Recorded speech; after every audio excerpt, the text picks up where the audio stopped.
Jane Seymour Fonda is an American actress and activist. Recognized as a film icon, Fonda is the recipient of various accolades, including 2 Academy Awards, 2 British Academy Film Awards, 7 Golden Globe Awards, a Primetime Emmy Award, the AFI Life Achievement Award, the Honorary Palme d'Or, and the Cecil B. DeMille Award. Born to socialite Francis Ford Seymour and actor Henry Fonda, Fonda made her acting debut with the 1960 Broadway play There Was a Little Girl, for which she received a nomination for the Tony Award for Best Featured Actress in a Play, and made her screen debut later the same year with the romantic comedy Tall Story. She rose to prominence during the 1960s with the comedies Period of Adjustment, 1962, Sunday in New York, 1963, Cat Ballou, 1965, Barefoot in the Park, 1967, and Barbarella before receiving her first Oscar nomination for They Shoot Horses, Don't They? Fonda then established herself as one of the most acclaimed actresses of her generation, winning the Academy Award for Best Actress twice in the 70s, for Clute, 1971, and Coming Home.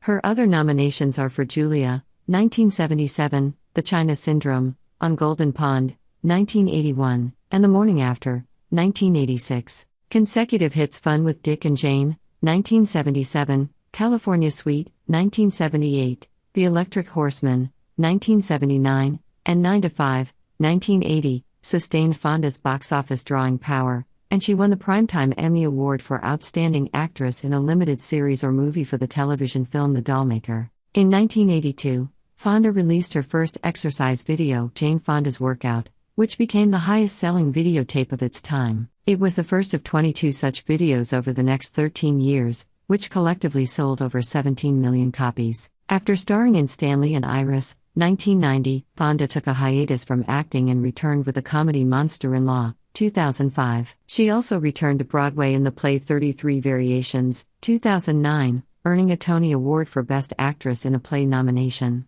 She has since starred in the independent films Youth, 2015, and Our Souls at Night and on Netflix's comedy series Grace and Frankie, for which she earned a nomination for the Primetime Emmy Award for Outstanding Lead Actress in a Comedy Series. Fonda was a political activist in the counterculture era during the Vietnam War. She was photographed sitting on a North Vietnamese anti-aircraft gun on a 1972 visit to Hanoi, during which she gained the nickname Hanoi Jane.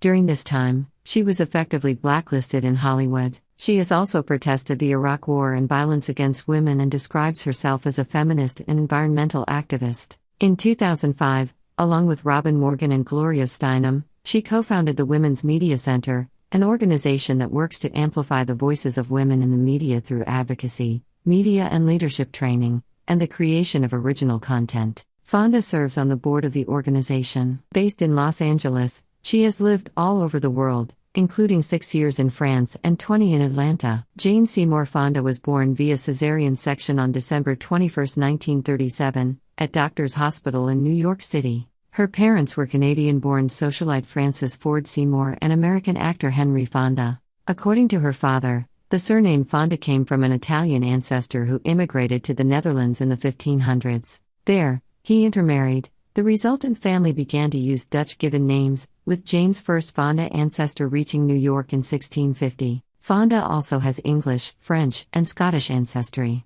She was named for the third wife of Henry VIII, Jane Seymour, to whom she is distantly related on her mother's side, and because of whom, until she was in 4th grade, Fonda said she was called Lady, as in Lady Jane. Her brother, Peter Fonda, was also an actor, and her maternal half-sister is Frances de Villers-Brokaw, whose daughter is Pilar Corias, the owner of the Pilar Corias Gallery in London. In 1950, when Fonda was 12, her mother committed suicide while undergoing treatment at Craig House Psychiatric Hospital in Beacon, New York. Later that year, Henry Fonda married socialite Susan Blanchard, 23 years his junior. This marriage ended in divorce. Aged 15, Jane taught dance at Fire Island Pines, New York. Fonda attended Greenwich Academy in Greenwich, Connecticut, the Emma Willard School in Troy, New York, and Vassar College in Poughkeepsie, New York. Before her acting career, she was a model and appeared twice on the cover of Vogue.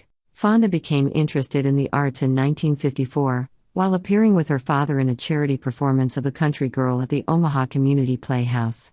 After dropping out of Vassar, she went to Paris for 6 months to study art. Upon returning to the U.S., in 1958, she met Lee Strasberg, the meeting changed the course of her life. Fonda said, "I went to the actor's studio and Lee Strasberg told me I had talent. Real talent. It was the first time that anyone, except my father, who had to say so, told me I was good at anything. It was a turning point in my life. I went to bed thinking about acting. I woke up thinking about acting. It was like the roof had come off my life." Fonda's stage work in the late 1950s laid the foundation for her film career in the 1960s. She averaged almost 2 movies a year throughout the decade, starting in 1960 with Tall Story, in which she recreated one of her Broadway roles as a college cheerleader pursuing a basketball star, played by Anthony Perkins. Period of Adjustment and Walk on the Wild Side followed in 1962. In Walk on the Wild Side, Fonda played a prostitute, and earned a Golden Globe for Most Promising Newcomer. In 1963, she starred in Sunday in New York. Newsday called her the loveliest and most gifted of all our new young actresses. However, she also had detractors. In the same year,